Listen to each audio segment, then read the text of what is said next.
मेरी पत्नी ममता बड़ी जिद्दी थी। मेरी कोई भी बात नहीं मानती। जब मैं उसे कोई काम करने का कहता तो वो रोने लग जाती। मुझे बड़ा गुस्सा आता था। मैं उसे तलाक भी नहीं दे सकता था। इसीलिए एक दिन मैंने अपने 4 आवारा दोस्तों को घर पर बुलाया और उन्हें शराब पिलाकर ममता के कमरे में भेज दिया। सोचा कि अब उस पर इल्जाम लगाकर उसे तलाक दे दूंगा। मगर 1 घंटे के बाद जब मैं ममता के कमरे में गया तो मेरी जान निकल गई थी, क्योंकि सामने तो मेरी पत्नी बेड पर लेटी हुई थी और मेरे चारों दोस्त एक साथ ही उसके साथ। मेरी उम्र तो उस समय 25 साल थी, लेकिन मैं अभी शादी के लिए तैयार नहीं था। एक रात रूटीन के अनुसार मैं घर वापस आया तो मेरी माँ ने मुझे एक अजीब सी बात कह दी। कहने लगी, बेटा, तुम्हारे बड़े भाई की शादी है, इसीलिए तुम कुछ दिन की छुट्टी ले लो। मुझे हैरत हुई थी कि शादी से पहले कोई भी बात मुझे नहीं बताई गई थी। अचानक ही भाई की शादी भी फिक्स हो गई थी और मुझे पता भी नहीं चला था। पर मैं क्या जानता था कि भाई की शादी के दिन मेरे साथ जो होगा वो मेरी जिंदगी को बदल के रख देगा। मेरे भाई की शादी मेरी माँ की जानने वाली एक औरत की बेटी से तय होना पाई गई थी। मम्मी अपनी सहेली की उस बेटी के लिए बहुत ज्यादा खुश थी और एक्साइटेड भी बहुत थी। वो लड़की उनकी बहू बन जाएगी। लेकिन मेरा भाई शादी से खुश नहीं था। इसीलिए मैंने सोचा कि भाई का दिल बहलाऊंगा, उसे खुश करूंगा, उसे हंसाऊंगा। लेकिन मुझे क्या पता था कि भाई को हंसाने के चक्कर में मेरे रोने के दिन करीब आ रहे थे। मुझे मालूम नहीं था। मैं भी अपनी क्लास की एक लड़की ज्योति से मोहब्बत करता था। उसी से शादी भी करना चाहता था, लेकिन शायद ज्योति मेरी किस्मत में नहीं थी। भाई की शादी की पूरी तैयारियां हो चुकी थीं। मंडप में पंडित जी दूल्हा दुल्हन का इंतजार कर रहे थे। जो कुछ ही देर में दुल्हन को मंडप में लाकर बिठा दिया गया था। लेकिन भाई का कहीं पता नहीं था। हर कोई दूल्हे को ढूंढने में लगा था। सारे कमरे तलाश कर लिए गए, लेकिन दूल्हा नहीं मिला। और फिर पता चला कि भाई तो घर में ही मौजूद नहीं है। मेरी माँ ने मुझे भाई को ढूंढने के लिए बाहर भी भेजा। मैं कई जगह गया, भाई के दोस्तों को भी कॉल लगाया जहां मुझे उम्मीद थी कि भाई हो सकते हैं। मैंने हर जगह ढूंढा, लेकिन मैं नाकाम रहा। मुझे भाई कहीं भी नहीं मिले। अगर मुझे पता होता कि वापसी पर मुझे किन समस्याओं का सामना करना पड़ेगा तो शायद मैं भी अपने भाई के साथ पीछे पीछे भाग जाता। लेकिन मैं इन सब बातों से अनजान था और मैं वापस घर आ गया था। मैं जब घर वापस आया और मैंने माँ को कहा कि माँ, भाई का कहीं पता नहीं है, तो मेरी माँ ने रोना शुरू कर दिया। मैं उन्हें चुप करवाने लगा, तसल्ली देने लगा, लेकिन उन पर मेरी तसल्ली का कोई भी असर नहीं था। रोते रोते उन्होंने मेरे आगे हाथ जोड़ दिए। बोली, बेटा, भगवान के लिए मेरी इज्जत रख लो, वरना मैं तुम्हें भी कभी माफ नहीं करूंगी। एक बेटे ने तो मेरी इज्जत की पहले ही धज्जियां उड़ा दी हैं। अब एक तुम्हारा ही सहारा है। अगर तुम ऐसा करोगे तो मैं तुम्हें भी माफ नहीं करूंगी। मेरे बच्चे, मैंने तुम्हें पाल पोस कर बड़ा किया है। भगवान के लिए मेरा मान रख लो, वरना मैं किसी को मुंह दिखाने के काबिल नहीं रहूंगी। लड़की वाले क्या सोचेंगे कि उनकी बेटी का मजाक उड़ाया गया है। हम सब पे लोग उंगलियां उठाएंगे कि जब बेटे की मर्जी नहीं थी तो किसी दूसरे की लड़की की जिंदगी खराब करने का तुम्हें कोई हक नहीं था। अब तुम्हें ही मेरी मदद करनी है। माँ की बात सुनकर मैं हैरान था। मैंने कहा, माँ, लेकिन मैं क्या कर सकता हूँ? मेरी बात सुनकर मेरी माँ फिर से रोने लगी। बोली, बेटा, बस अब तुम ही उस लड़की से शादी कर लो। वो लड़की ममता बहुत ही अच्छी सुलझी हुई बच्ची है, तुम्हें हमेशा खुश रखेगी। माँ की बात सुनकर मैं हैरान था। मैंने एकदम ना में सिर हिला दिया। मैंने कहा, लेकिन माँ, मुझे इस टाइप की घरेलू लड़कियां पसंद नहीं हैं, जैसा कि वो लड़की ममता है। मुझे तो आजकल के जमाने की नई लड़कियां पसंद हैं। मैं उस लड़की से शादी नहीं कर सकता। मैं थोड़ा चिढ़कर बोला था, मगर माँ के आंसुओं में और भी ज्यादा तेजी आ गई थी। अब मैं अपनी माँ को और ज्यादा रोता नहीं देख सकता था। और फिर मेरे पापा ने एक ऐसी बात कह दी जिसने मेरा हौसला बढ़ाया था, बल्कि मेरे दिल में लालच की एक नई दुनिया आबाद हो गई थी। पापा उस समय बड़े गुस्से में थे। कहने लगे, बेटा, तुषार ने तो ठीक समय पर हमें धोखा दे दिया और घर से भाग गया। वो अगर हमें पहले बता देता तो शायद हम उसका रिश्ता यहाँ पे तय ही ना करते। मगर ऐसी औलाद का क्या भरोसा जो भरे जमाने में इंसान को रुसवा कर दे। मैं अब उसे अपनी जायदाद में से फूटी कौड़ी भी नहीं दूंगा। मेरी जितनी भी जायदाद है, ये घर, बैंक बैलेंस सब तुम्हारे नाम करूंगा। अगर तुम उस बच्ची से शादी कर लेते हो तो, उसे अपनी इज्जत बनाते हो तो मैं तुम्हें अपनी सारी जायदाद दे दूंगा और तुम्हारा बड़ा भाई उसमें किसी भी फूटी कौड़ी का भी हकदार नहीं होगा। और फिर तुम ममता के साथ पूरी जिंदगी खुशी खुशी गुजार सकते हो। पापा की बात सुनकर मेरे तो रोंगटे खड़े हो गए थे। पापा की बहुत सी जायदाद और जमीनें थीं। आज तक पापा ने हमें उसकी हवा भी नहीं लगने दी थी। पापा का ख्याल था कि औलाद को पहले माँ बाप की जायदाद के बारे में नहीं, बल्कि औलाद को ये बताना चाहिए कि उनके ऊपर उनके माँ बाप के क्या क्या हक हैं, अपने माँ बाप की कैसे सेवा करनी है। नहीं तो औलाद जायदाद के लालच में और उसके बंटवारे के चक्कर में पड़ जाती है। पापा के मुंह से जायदाद की बात सुनकर मैंने हाँ कर दी। मेरी हाँ सुनते ही मेरे माँ बाप तो मुझ पर अपनी जान न्यौछावर करने लगे थे। पापा ने कहा कि बेटा, तुमने मेरा दिल खुश कर दिया है, देखना मैं भी तुम्हें खुश कर दूंगा, इतना कुछ दूंगा कि तुमने सोचा भी नहीं होगा। पापा की बातें सुनकर मुझे एक नया हौसला मिला था। मैंने उसी वक्त मंडप में बैठकर ममता के साथ शादी कर ली थी। मेरे दिल में अब नए नए लड्डू फूट रहे थे। पापा के पास जो जायदाद थी अब मैं बेच भी सकता था और उन्हें कोई फर्क नहीं पड़ता, क्योंकि वो जायदाद तो मेरे नाम होने वाली थी और मैं उनसे यही कहता कि मैं नया कारोबार करूंगा, इसलिए मुझे जमीनें बेचनी पड़ेंगी। मेरे इस कदम से सब लोग मेरे एहसान तले आ गए थे, क्योंकि मेरी माँ अच्छे से जानती थी मुझे ऐसी लड़कियां पसंद नहीं थी। लेकिन अब मैंने उनका मान रख लिया था और मैं सबकी आंखों का तारा बन गया था। खैर, मैं ममता को विदा करवा कर घर ले आया। दो एक रस्मों के बाद ममता को मेरे कमरे में बिठा दिया गया था। थोड़ी ही देर के बाद मैं भी कमरे में दाखिल हुआ। पूरा कमरा फूलों और खुशबुओं की महक से चमक रहा था। मेरे सामने गांव की एक खूबसूरत लड़की बैठी हुई थी, लेकिन मुझे उससे कोई मोहब्बत नहीं थी और ना ही कोई उसके लिए बेकरारी थी, क्योंकि मुझे उससे मोहब्बत ही नहीं थी तो उसके लिए मेरी तरफ से कैसी मोहब्बत। मैंने तो दौलत के लालच में आकर उससे शादी की थी। मैं तो उसकी शक्ल भी देखना गवारा नहीं करता था, क्योंकि मुझे तो शहर की रंग बिरंगी लड़कियां पसंद थी। मुझे इस बात से कोई फर्क नहीं पड़ता था कि औरत खूबसूरत कितनी है। मैं ये देखता था औरत बोलती कैसे है, उसका मिजाज कैसा है, उसकी पर्सनैलिटी कैसी है, उनमें अदाएं कितनी हैं। बस यही बातें मेरे ऊपर असर करती थीं। खैर, पहले मैंने ममता को नहीं देखा था, लेकिन अपनी माँ के मुंह से ममता की तारीफें बहुत सुनी थी कि बहुत ही प्यारी, बहुत ही खूबसूरत बच्ची है। लेकिन मेरा दिल ममता से बोलने को बिल्कुल भी नहीं कर रहा था। वो घूंघट डाले बेड पे बैठी हुई थी और मैं अपनी शेरवानी उतार कर हैंगर में लगाने लगा और फिर उसके बाद अपनी घड़ी उतारने लगा। शायद ममता इस इंतजार में थी कि मैं उसे आवाज दूंगा या उसके पास बैठकर उसका घूंघट हटाऊं, लेकिन मुझे इस काम की कोई भी जल्दबाजी नहीं थी। मेरी तरफ से खामोशी पाकर ममता से शायद बर्दाश्त नहीं हुआ था और उसने बहुत ही पतली सी आवाज में मुझसे बोला था, नमस्ते जी। उसके इन शब्दों पर तो जैसे मुझे आग सी लग गई थी। गुस्से से मैंने कहा, कर दी ना तुमने वही गंवार वाली बात।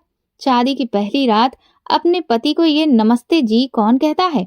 मेरी इस बात पर बजाय शर्मिंदा होने के वो हंसने लगी, अपना उलट दिया कहने लगी, आपने तो वो भी नहीं किया। मुझे उनकी इस बात पर गुस्सा आया। मैंने कहा, तुम मुझसे अभी से गिले शिकवे कर रही हो। मेरी बात काटते हुए बोली, भगवान न करे कि मैं आपसे गिला या शिकवा करूं। मैं तो ऐसा कभी सोच भी नहीं सकती। अब तो मैं सारी जिंदगी आपके ही साथ रहूंगी और आपकी हमेशा वफादार बनकर जिंदगी भर सेवा करूंगी। आपकी आज्ञा का पालन ना करूं, ऐसा तो मैंने सोचा ही नहीं। ममता की इतनी हाँ हुजूरी और इतनी सादी गाय वाली नेचर देखकर मुझे अब अजीब सी खुशी हुई थी। मैं जानता था ऐसी पत्नी पतियों के सामने जवान नहीं खोलती। अब मुझे पूरी आजादी मिलेगी कि मैं जो चाहूंगा वो करूंगा। मैंने कहा, अच्छा चलो ठीक है, कपड़े बदल कर सो जाओ, मैं थक गया हूँ। मैं खुद को लापरवाह रखने की कोशिश कर रहा था। जी अच्छा कहकर उठकर वो बाथरूम में चली गई थी। मेरी नजर उसके पांव पर पड़ी तो मैं देखता ही रह गया था। उसके पांव तो बहुत ही मुलायम और दूध की तरह सफेद थे। लगता था जैसे ये पैर जमीन पर रखने के लिए बने ही नहीं, बल्कि फूलों की तरह नाजुक मुलायम पैर, इन्हें तो बस फूलों पर ही चलना चाहिए। उसके पैरों की ये खूबसूरती देखकर मैं तो हैरान रह गया था। अब मेरी नजर उसके चेहरे की तरफ उठी थी। इससे पहले मैंने उसके चेहरे को देखना जरूरी नहीं समझा था, और अब जब उसके चेहरे को देखा तो मैं नजरें हटाना भूल गया था। कैसी अजीब सी चमक थी उसके चेहरे पे, जो सामने वाले को अपनी तरफ खींच रही थी। दुल्हनों वाला मेकअप उसके चेहरे पर नहीं था। एकदम साफ चमकता हुआ चेहरा था जो मेरे सामने था। वो धीरे धीरे कदम उठाती हुई वॉशरूम में चली गई थी। मुंह धोकर जब बाहर निकली तो मैं उसे देखता ही रह गया था।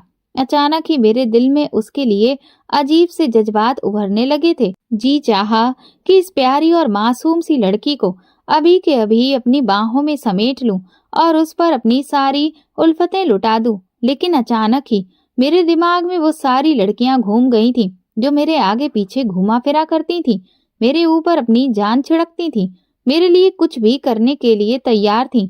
शहर की ऐसी रंगीन तितलियां जब मेरे आगे पीछे मंडराती थी, तो फिर मैं एक गांव की गंवार लड़की को अपने आप क्यों सौंपता? ममता में ऐसा क्या खास था? सिर्फ शक्ल ही खूबसूरत थी ना, उसमें अदाएं थी, ना बात करने का हुनर था, ना ही पढ़ी लिखी थी। हरगिज नहीं, मैंने अपने दिल में सोचा और बाहर आ गया। लॉन में आकर मैं सिगरेट पीने लगा था। थोड़ी ही देर के बाद मेरी माँ वहीं पे आ गई। मेरे सर पे हाथ फेरते हुए बोली, बेटा परेशान मत हो, तुम्हारी पत्नी ममता लाखों में एक है। तुम देखना, जिंदगी भर वो तुम्हें खुश रखेगी, कभी तुम्हें शिकायत का मौका नहीं देगी। बहुत ही खास बच्ची है और तुम तो किस्मत वाले हो जो तुम्हें ऐसी पत्नी मिली है। ऐसी लड़कियां तो आजकल ढूंढने से भी नहीं मिलती।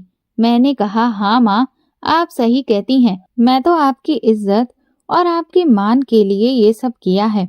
मेरी माँ मुझे दुआएं देने लगी, कहने लगी, चलो जाओ, नई नवेली दुल्हन है, तुम उसके पास जाकर बैठो और इसका दिल बहलाओ। हाँ, मैं जा रहा हूँ, मैंने बहुत ही आज्ञाकारी बच्चे की तरह सर झुकाकर कहा था और अंदर आ गया था। मैं अंदर आया, फिर हैरान हो गया था, क्योंकि कमरे के कोने में लगे एक मंदिर के सामने वो आंखें बंद किए और हाथ जोड़े खड़ी थी, जैसे पता नहीं भगवान से क्या मांग रही हो। उसे अपने आसपास की भी खबर नहीं थी। उसे इतना खुश दिल देखकर मेरा दिल चाहा कि मैं उसे तंग करूं। मैंने अंदर आते ही ताना मारते हुए कहा कि तुमने शादी से पहले ऐसे कौन से पाप किए थे कि अब तुम्हें भगवान से उनकी माफियां मांगनी पड़ रही हैं? कोई तो वजह होगी, कोई तो पाप किया होगा तुमने अपने अतीत में। मेरी बात सुनकर उसे गुस्सा नहीं आया था, बल्कि वो अपनी आदत के अनुसार वो मुस्कुरा दी थी। बोली, मैं तो आपकी लंबी उम्र की दुआ मांग रही थी और मैंने ऐसा कोई पाप नहीं किया है।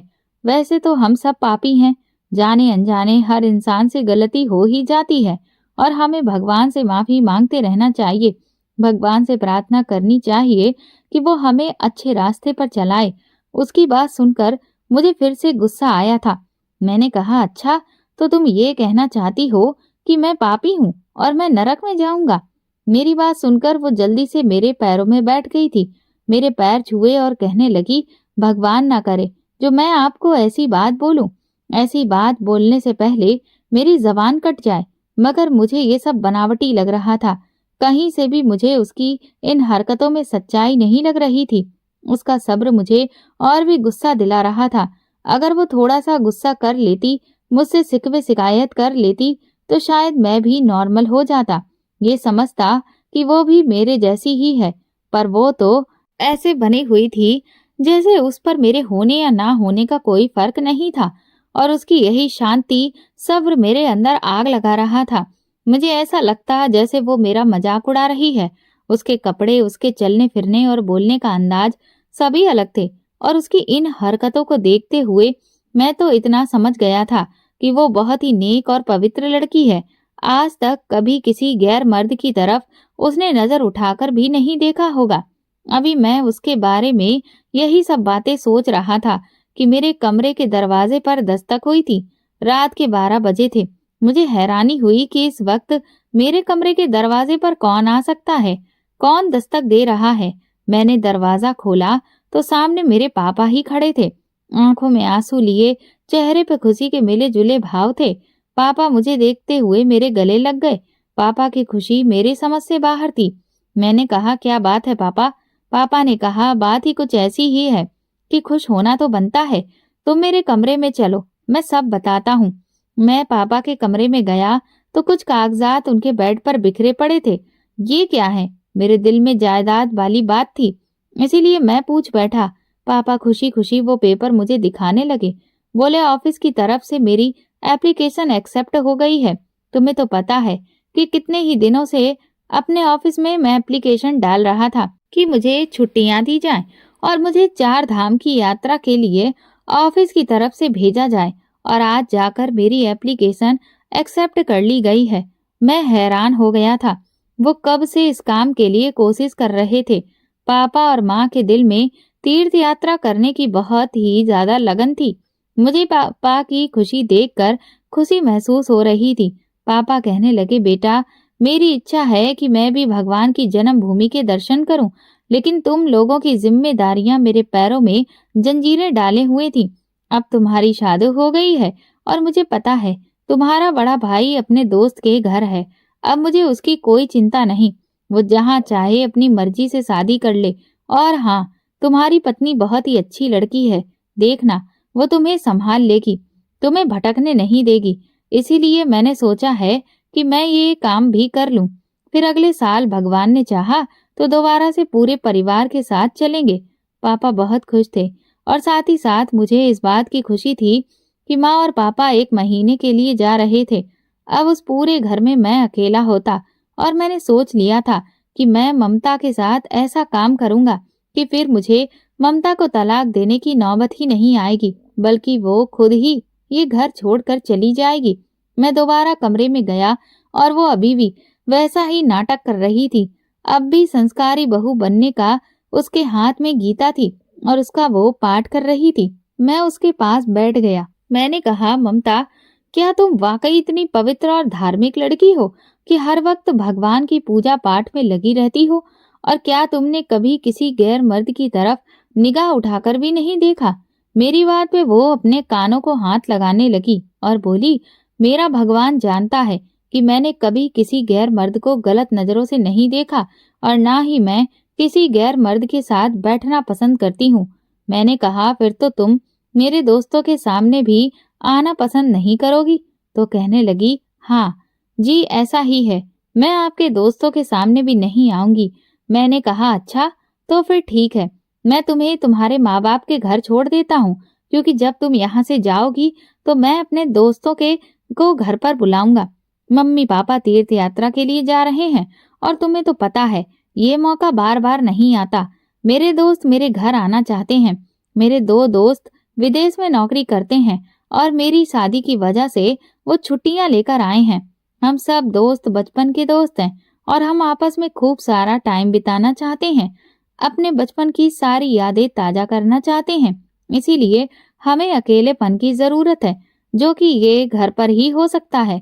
तो मैं चाहता हूँ कि तुम हम दोस्तों के बीच में किसी भी तरह की कोई डिस्टरबेंस ना करो, इसीलिए अपने माँ बाप के घर चली जाओ। वो मेरी बात फौरन ही मान गई थी। कहने लगी, लेकिन मेरी एक शर्त है। मैंने कहा, वो क्या? कहने लगी, वो मैं आपको थोड़ी देर के बाद बताऊंगी। ये कहकर वो कमरे से बाहर चली गई थी और मम्मी पापा को बधाई देने लगी कि वो तीर्थ यात्रा पर जा रहे थे। और मैं अंदर बैठा यही सोच रहा था कि आखिर ममता के दिमाग में ऐसी कौन सी शर्त होगी जो वो मेरे साथ रखना चाहती है। मैंने अपने सारे दोस्त और गर्लफ्रेंड को भी बता दिया था कि मेरे मम्मी पापा 1 महीने के लिए जा रहे हैं, तो मेरे घर पर पार्टी के लिए आ जाना। बल्कि अब तो हर रोज मेरे घर पर पार्टी हुआ करेगी। हम सारे लड़के लड़कियां मिलकर रात भर मौज मस्ती करेंगे। मैं बहुत खुश था और मेरे सभी दोस्त भी अपनी सारी गर्लफ्रेंड के साथ आने के लिए तैयार थे।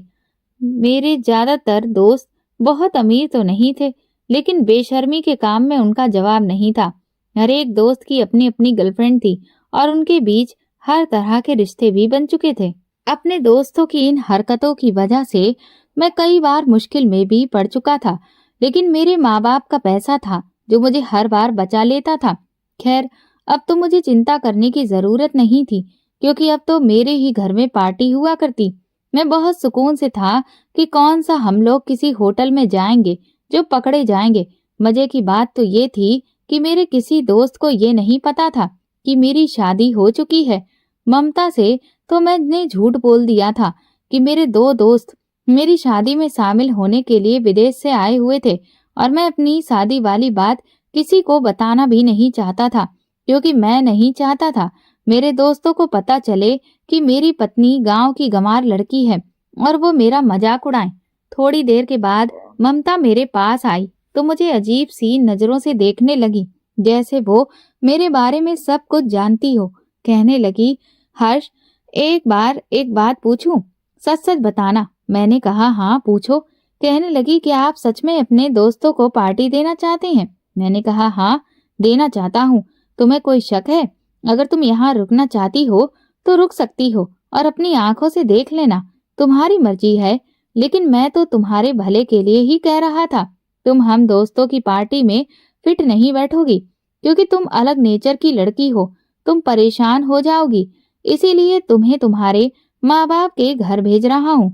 वो मुझे कुछ देर तक देखती रही, फिर बोली, हाँ वो तो ठीक है कि मैं तुम्हारे दोस्तों की पार्टी में शामिल नहीं होना चाहती, लेकिन मुझे आपके लिए अफसोस है और डर भी लग रहा है कि कहीं आपके साथ कुछ गलत ना हो जाए। मैं चौंक कर बोला, कुछ गलत क्यों होगा मेरे साथ? वो कहने लगी, जब तक आप अच्छाई और बुराई के अंतर को समझ ना लें, तब तक मैं कुछ कह नहीं सकती, और ना ही मैं आपको जबरदस्ती अपनी बात मनवा सकती हूँ। मैंने कहा, हाँ सही बात है, मनवाने की कोशिश भी मत करना। तुम जानती हो कि मैं तुमसे ये शादी अपनी खुशी से नहीं की है, बल्कि मम्मी पापा की खुशी की खातिर की है। वरना तो तुम्हारे होने वाले दूल्हे शादी के ठीक समय पहले तुम्हें छोड़कर भाग गया था और अभी तक वापस नहीं आया। बस फोन करके बता दिया है कि तुमसे शादी नहीं करना चाहता और अपने दोस्त के घर पर है। यकीनन कोई ना कोई तो वजह होगी जो वो तुमसे शादी नहीं करना चाहता था। कुछ ना कुछ तो किया होगा तुमने, या फिर तुम्हारी बातों में उसे कुछ ऐसा महसूस हुआ होगा और मेरे भाई को लगा होगा कि तुम्हारा कैरेक्टर या तुम्हारी नीयत सही नहीं है, इसीलिए तुम्हें छोड़कर भाग गया। मेरी ये बातें सुनकर ममता के चेहरे पर दुख के भाव उमड़ आए थे और देखते ही देखते उसकी आंखों में आंसू तैरने लगे। आखिर को वो भी एक लड़की थी, लेकिन मैंने उसे चुप कराने की कोशिश नहीं की थी, बल्कि उसे यूं ही रोता छोड़कर बाथरूम में चला गया था। खैर, शादी की पहली रात हमारी यूं ही निकल गई थी। मैंने उसे हाथ भी नहीं लगाया था। मैं बाथरूम से आकर सीधा सोफे पर लेट गया और उसने भी मुझे कुछ नहीं कहा था। वह आराम से बेड पर सो गई थी। अगले ही दिन मम्मी पापा चले गए थे। कहने लगी कि आप भी मुझे अब मेरे माँ बाप के घर छोड़ आओ, मैं अपने मायके जाना चाहती हूँ। मैंने कहा, एक दिन और रुक जाओ, और वैसे तुमने भी तो अपनी एक शर्त मनवानी थी, वो तो तुमने बताई ही नहीं। तो कहने लगी, मेरी शर्त तो कुछ भी नहीं थी, बस इतनी सी थी कि आप सुबह सवेरे उठ जाया करना और भगवान की आरती करके अपने दिन की शुरुआत किया करना। जब आप भगवान का नाम लेकर अपना दिन शुरू करते हैं तो भगवान भी आपसे खुश होते हैं और आपको हर मुश्किल से बचाते हैं। सुबह सवेरे भगवान को जरूर याद करना चाहिए, चाहे दुनिया इधर की उधर हो जाए। मुझे उसकी ये बात अच्छी लगी थी। मैं उसकी बात सुनकर इम्प्रेस हुआ था। मुझे तो लगा था कि वो मुझसे पैसे मांगेगी या फिर कोई और जिद करेगी, लेकिन उस बेचारी ने तो मेरे ही फायदे की बात की थी। इस बात पर मैं थोड़ा शर्मिंदा भी हुआ था और परेशान भी कि मैंने उसे गलत समझा था। वो तो मेरे ही भले की बातें सोच रही थी। खैर, ऐसी सब बातों से तो उसे कोई फर्क नहीं पड़ता था। वो तो सब्र का पुतला बनी हुई थी।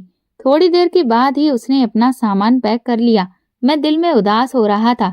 पता नहीं क्यों उसके जाने पे अच्छा नहीं लग रहा था, पर मैंने ये बात उस पर जाहिर नहीं की थी। मैं उसे गाड़ी तक छोड़ आया था। वो अपने माँ बाप के घर चली गई। उसके जाने के बाद घर में अजीब सी उदासी छा गई थी, जैसे एक नहीं 10 लोग घर से निकल गए हों। घर बहुत खाली खाली लग रहा था। मैंने घबराकर जल्दी से अपने दोस्तों को कॉल लगाई। उनसे कहा, घर खाली हो गया है, अब तुम लोग शाम को आ जाना। मेरे दोस्त तो इसी मौके के इंतजार में थे। मेरे दोस्तों के आने से घर में एक नई रौनक सी लग चुकी थी। हर तरफ गानों की आवाज और धूम धड़ाके वाले डीजे बजने लगे थे और डीजों की थपाक थप से मेरे दोस्तों की गर्लफ्रेंड नाच रही थी। मैं इन सारी लड़कियों को पहले से ही जानता था। मैंने सबके लिए छोटे छोटे गिफ्ट्स भी पैक कर रखे थे। जब मैं वो गिफ्ट्स उन्हें देता तो वो खुश होती थी। उसको यही तो चीज भाती थी। खाने पीने के बाद हमने डांस पार्टी की शुरुआत की थी। लड़के लड़कियां आपस में डांस करने लगे, बातचीत करने लगे। लेकिन इसी बीच मुझे कुछ गलत होने का एहसास हुआ था। मुझे आज अपने दोस्त रमन और राजीव के तेवर कुछ अजीब से लग रहे थे। उनकी आंखों में मक्कारी सी दिख रही थी। उसको देखकर लगता था जैसे कोई बात अपने अंदर ही अंदर मुझसे छुपा रहे हो। वो दोनों एक दूसरे को इशारे भी कर रहे थे, जबकि बाकी सब लोग अपने अपने कामों में बिजी थे। लेकिन रमन और राजीव का व्यवहार और उनका ध्यान कहीं और था।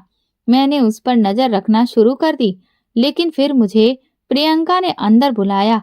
वो मेरी सबसे पसंदीदा गर्लफ्रेंड थी। उसने कभी भी मेरे सामने ऊंची आवाज में बात तक नहीं की थी।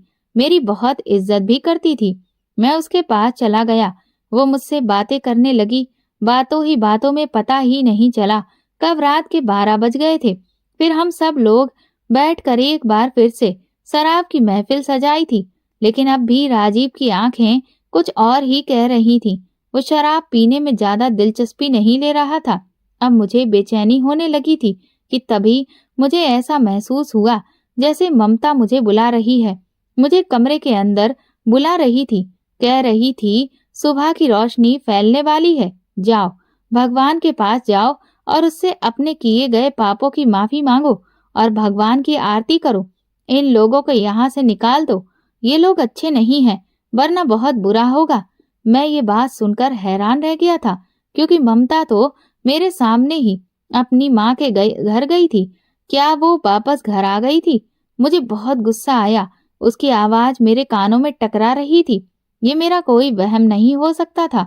हालांकि घर में म्यूजिक की आवाज बहुत ऊंची थी, लेकिन फिर भी मुझे विश्वास था कि उसी की आवाज है। वो घर आ चुकी है। गुस्से से मैंने कमरे का दरवाजा खोला और कमरे को कुंडी भी लगा दी। लेकिन जैसे ही मैंने दरवाजे को कुंडी लगाई थी, बाहर से बहुत तेज आवाजें आने लगी थीं। आवाजें ऐसी थीं जिन्हें सुनकर मेरा दिल बैठ गया था। ये आवाज तो पिस्टल से निकलने वाली गोलियों की थी। मैं दिल थामे वहीं बेड पर बैठ गया था। डर के मारे मेरा दिल जोर जोर से कांप रहा था। मैंने कांपते हाथों से अपना मोबाइल निकाला और उस पर नंबर डायल करने लगा। थोड़ी ही देर बाद मेरे दरवाजे को जोर जोर से पीटा जाने लगा, लेकिन मैंने दरवाजा नहीं खोला था। जरूर मेरे घर में कुछ तो गड़बड़ हो रही थी, जो ये फायरिंग की आवाजें आ रही थीं। थोड़ी ही देर बाद बाहर सब कुछ शांत हो गया था। पुलिस को मैं कॉल कर चुका था। थोड़ी ही देर में पुलिस के सायरन बजने लगे थे। मेरे कमरे के दरवाजे को लाख कोशिशों के बावजूद भी कोई तोड़ नहीं सका था, क्योंकि मेरे कमरे का दरवाजा बहुत मजबूत था। अगर 100 आदमी मिलकर भी उस दरवाजे को तोड़ते, तब भी तोड़ नहीं पाते। इसी कमरे में सारा जेवर और कीमती चीजें, कैश और हर तरह के कागजात रखे हुए थे, जबकि मेरा मोबाइल मैं अपने साथ ही लेकर कमरे में आया था। मेरे दोस्तों ने मुझसे ज्यादा शराब पिलाने की कोशिश की थी, मगर मैंने बहुत कम शराब पी थी, जिसकी वजह से मैं अपने होशो हवास में था। जब मुझे ममता की आवाज सुनाई दी थी तो मैं इसी कमरे में आया था, लेकिन अंदर कोई नहीं था। मैं यही सोच रहा था और उसी वक्त पुलिस आ गई और सारा ड्रामा खत्म हो गया। सब लोगों को पुलिस ने गिरफ्तार कर लिया और मैंने अपने दोस्तों का नाम लिया था। वो गरीब घर से थे, लेकिन बड़े ही मक्कार और चालबाज निकले। वो आज मुझे मारने और मेरे घर पर डाका डालने के इरादे से आए थे। हकीकत सुनकर मुझे विश्वास नहीं आया था। मेरे अपने जिगरी दोस्त मेरे खिलाफ इतना बड़ा प्लान तैयार कर सकते थे। उनको मेरी शादी के बारे में भी पता था और ये भी पता था कि मेरे कमरे में अच्छा खासा कीमती जेवर पड़ा है। वो लोग ये सब कुछ उठाकर और चोरी के इरादे से रखते थे, लेकिन समय पर पुलिस आ गई थी। अब सब लोग पकड़े गए थे। लेकिन सबसे बड़ी बात ये थी, जो मुझे हैरान और परेशान भी कर रही थी, कि वो उस रात मेरी पत्नी घर पर नहीं थी। वो अगले दिन घर वापस आई थी, लेकिन ये शायद उसकी भगवान से सच्ची भक्ति का असर था कि उसने मुझे बचा लिया था। भगवान अपने खास भक्तों पर आने वाली मुसीबत को आने से पहले ही टाल देते हैं। यही तो भगवान की लीला अपरंपार है। मैंने उसी दिन से अपने सारे बुरे कामों से तौबा कर लिया था और अपनी पत्नी ममता को दिल से अपना लिया था। उसके साथ अपनी शादीशुदा रिश्ते की भी शुरुआत की थी और आज मैं अपनी पत्नी के साथ बहुत खुश हूँ। मेरा एक बेटा भी है, जिसकी परवरिश मेरी पत्नी बहुत ही अच्छे से कर रही है। मेरी पत्नी बहुत ही अच्छी साबित हुई थी मेरे लिए। दोस्तों, अगर आपको हमारी कहानी पसंद आई है तो कमेंट करके ज़रूर बताएं और वीडियो को लाइक करके ज़्यादा से ज़्यादा शेयर करें। चैनल पर नए हैं तो सब्सक्राइब करें और हाँ, नोटिफिकेशन बेल को ज़रूर दबाएं ताकि अगली अपडेट सबसे पहले आपको मिले। धन्यवाद।